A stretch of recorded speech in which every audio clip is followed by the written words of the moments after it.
In honor of Martin Luther King Day, a lot of people have been making the assertion that he wasn't a real Christian. I don't have time to address what everybody said, so I'm going to just address this guy. With King, it was just a big disappointment to find out the things that we ended up finding out about him in terms of the fact that he wasn't a real Christian. Here's what's wild about that claim. According to his logic, the earliest followers of Jesus weren't real Christians either. Chad Jackson appeared on Relatable with Ally Beth Stuckey. Yes, the woman that literally wrote a book that called Empathy a Sin.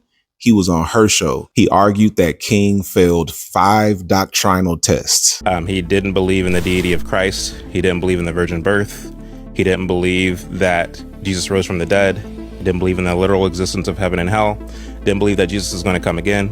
He basically didn't believe in the basic fundamental tenets of the Christian faith. But let's talk history real quick. The earliest Yeshua movement, called the Way, had no gospels. When the Gospel of Mark, the first gospel, was written around 70 CE, it said nothing about a virgin birth. It also made no strong claims for Jesus's deity. That came decades later with the Gospel of John. As a matter of fact, Mark's gospel originally ends with an empty tomb and terrified women running away.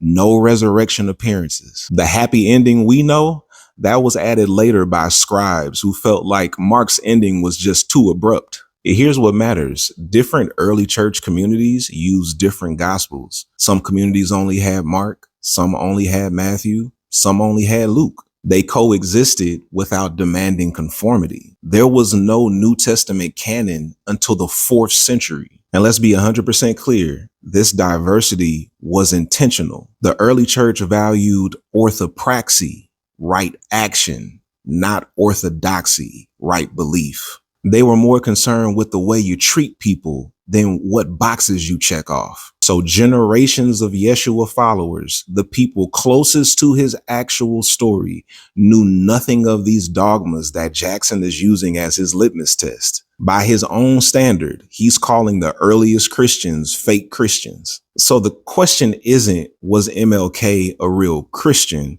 The question is, whose definition of Christian are we using? Because the faith closest to Yeshua looked nothing like the empire religion that came centuries later. If you want part 2 of this breakdown, let me know in the comments.